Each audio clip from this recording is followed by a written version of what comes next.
बिस्मिल्लाहिर्रहमानिर्रहीम। नाजरीन, आपको मालूम भी होगा कि अभी जो ख़बर निकल के आ रही है इसराइल से,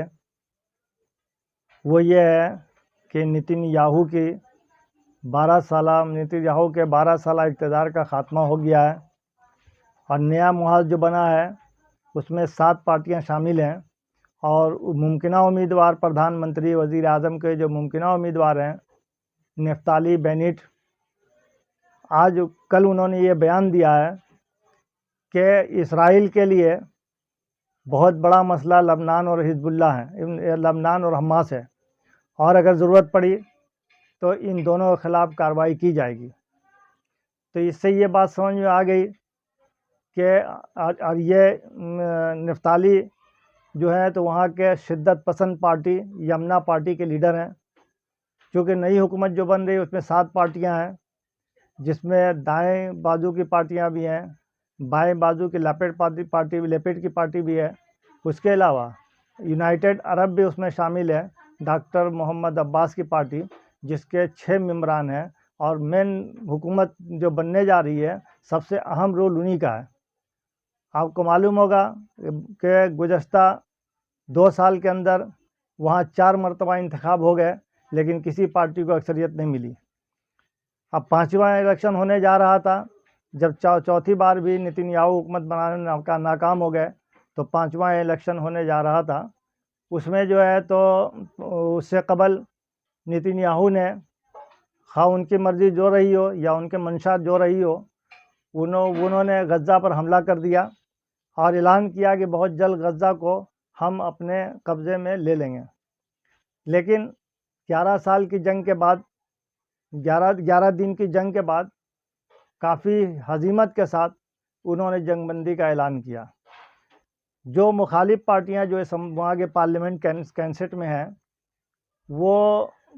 उनको ही समझ में आया कि ये नेतन्याहू का मकसद यही है कि अब जो 5वें इलेक्शन में उतरने से पहले हम कोई ऐसा काम कर दें जिससे वहाँ की आवाम की हमें हिमायत मिल जाए। इसी मकसद को रखते हुए इन्होंने हमला किया। इसको देखते हुए जंग ख़त्म होती ही 29 मई को ये नफ्ताली यमना पार्टी के लीडर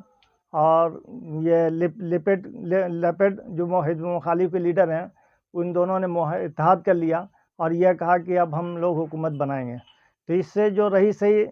उम्मीद थी कि हो सकता है नेतन्याहू की हुकूमत बन जाती, लेकिन अब बनने की उम्मीद ख़त्म हो गई। उन्होंने 7 पार्टियों को और मिलाया, जिसमें सेकुलर पार्टी, दाएं बाजू की पार्टी, बाएं बाजू की पार्टी, और सबसे बड़ी बात है कि उसमें डॉक्टर अब्बास की यूनाइटेड अरब जो है लिस्ट, वो पार्टी भी उसमें शामिल है। अच्छा, अब ये बात है कि ये 7 पार्टियों का मिजाज सब अलग अलग है, अलग अलग नज़रिया भी रखते हैं। उसमें सेकुलर पार्टी ये है कि वो कहते हैं कि नहीं, अरब फ़लस्तीनियों को जो हक़ है वो भी दिया जाए और इसराइल को मजबूत किया जाए, दुनिया के सामने एक अच्छी ताकत, अच्छी माने हुकूमत साबित किया जाए। शिद्दत पसंद लोग जो हैं, यहूदियों की शिद्दत पसंद जो पार्टी है, जिसमें लिक्विड पार्टी नेतन्याहू की भी है और यमना पार्टी इनकी भी है, नफ्ताली जो प्रधानमंत्री बनने जा रहे हैं, इन लोगों का ये है कि नहीं, पूरा इसराइल, बल्कि वो तो इसराइल का एक ग्रेटर इसराइल का जो नक्शा लेके चल रहे हैं, जिसमें मदीना, मक्का वगैरह तमाम शामिल है, उसके ये लोग हामी हैं। लेकिन वो जो इतनी बड़ी तादाद में नेतन्याहू ने जो वहाँ पर खून खराबा किया, पूरी तरह तबाह कर दिया इंफ्रास्ट्रक्चर, उसके बाद भी वो नाकाम हो गए। तो इन्होंने जो है, तो इन लोगों ने जो अभी पार्टी बना ली, इससे तो एक बात आवाज़ें आ रही थी कि ऐसा लग रहा था कि नहीं, अब इस मुहाज़ में अपनी पॉलिसियों को बदलेंगे ये लोग, या इसलिए कि शिद्दत पसंद भी हैं, बाएं बाजू भी है, सेकुलर भी हैं, ये बदलेंगे, और लोगों को उम्मीद नज़र आ रही थी। और फिर ये अभी साथ ही में जो हाल ही में उसी लगे अभी 1-2 दिन में इनकी जो वार्ता चल रही थी, जो बातें चल रही थी मुफाहमत की हमास के साथ और इसराइल के साथ, मिस्र में हमास के सियासी शोबे के सरबराह यहिया सिनवार जो है, उन्होंने बयान दिया कि मुफाहमत हम लोग के दरमियान हो चुकी है और अब हम जो है तो जो हमारे यहाँ फ़ौजी जो कैद हैं उनको हम रिहा करेंगे। इसमें एक बात बता देंगे, इस वक्त हमास के कब्ज़े में 2 फ़ौजियों की लाश है, इसराइली फ़ौजियों की, और 2 ज़िंदा फ़ौजी हैं। जिन फ़ौजियों की लाश है वो, उनमें जो है तो गोल्डन और ये कहते हैं कि अरुण शामिल हैं, और ये जो जिंदा फौजी हैं उसमें अबरा और हशाम है। इन चारों को उन्होंने ऐलान किया कि इन चारों को हमें वापस करना है, हमारी बात है। तो लोगों को उम्मीद हो चली कि नई पार्टी जो अभी मुहाज़ हुकूमत बन रही है मुत्तहिदा मुआज़ के साथ पर, एक उम्मीद था कि ये बहुत अच्छे माने कि रास्ते पर चलती। लेकिन पहले ही दिन जैसी बात हुई 31 तारीख को, तभी जो है तो BBC ने और दुनिया के दूसरे अखबारों ने ये तबसरा कर दिया कि इनकी हुकूमत ज़्यादा दिन नहीं चलेगी। इस हुकूमत के तहत ये भी माहदा है कि नफ्ताली जो है तो सितंबर 2023 तक प्रधानमंत्री रहेंगे और नवंबर 2025 तक जो है लापेट प्रधानमंत्री रहेंगे। ये इन लोगों का माहदा भी तय हो गया और हुकूमत भी उम्मीद है आजकल में वो नफ्ताली जो है तो प्रधानमंत्री का हलफ भी, वज़ीर आज़म का हलफ भी उठा लेंगे।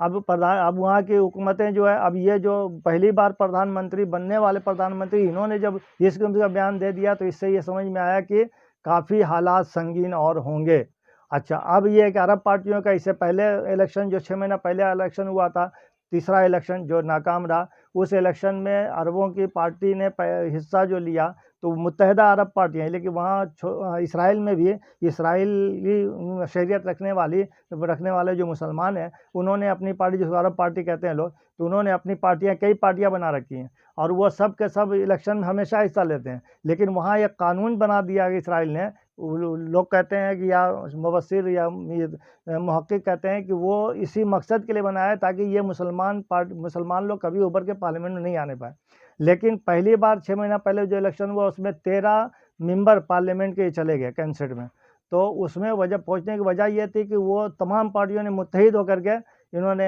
इलेक्शन में उतरे और एक अच्छा रिकॉर्ड कायम कर दिया कि तेरा उम्मीद थी कि जो दूसरा इलेक्शन जो होने वाला है उसमें ये लोग 20-22 सीट लाएंगे। लेकिन ऐसा हुआ कि उसमें भी नज़रिया रखने वाली पार्टी है। एक पार्टी जो है तो वो कह रही है कि, अब एक पार्टी ये कह रही है कि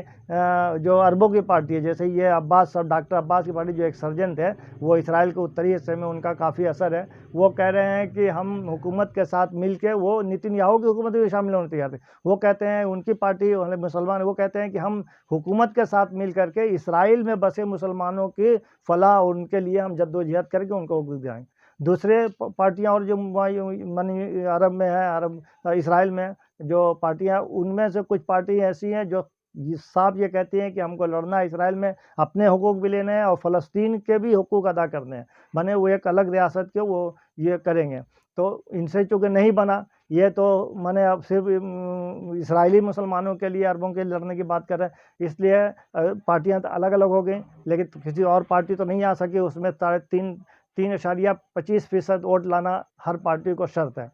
तो नतीजा ये हुआ कि इनकी पार्टी तो खैर 6 सीट लेके चली आई, उतना परसेंटेज भी हासिल कर लिया, लेकिन और वहाँ जो अरब की पार्टियाँ, मुस्लिम पार्टियाँ, वो वोट नहीं ला सकी। तो अब ये जो है, तो अभी जो हुकूमत बन रही है इसमें लोगों को उम्मीद थी कि बाहर से हिमायत करेंगे, लेकिन ऐसा पता चल रहा है कि पता चल रहा है कि नहीं, बाकायदा उन्होंने ऐलान भी कर दिया कि नहीं, हुकूमत में शामिल होंगे। अभी जब प्रधानमंत्री जो होने वाले प्रधान नफ्ताली ने जो बयान दिया कि लबनान पर हिजबुल्लाह पर हमला, हमास पर हमला करेंगे, तो उसमें लोगों ने पूछा, अखबार वालों ने पूछा कि अगर आप तो वो हमला करेंगे तो क्या डॉक्टर अब्बास की जो यूनाइटेड अरब पार्टी, वो आपके साथ रहेगी? तो उन्होंने कहा कि नहीं हो सकता, वो अलग हो जाए। तो इसका मतलब है कि वो उस चीज़ को नज़रअंदाज करके ही चलेंगे और उम्मीद है कि ये बहुत जल्दी ये पार्टी बन जाएगी और इनकी नीतीश हुकूमत का खात्मा हो जाएगा। लेकिन इन पार्टियों को जो सबसे अहम चीज़ जो रहेगी, माने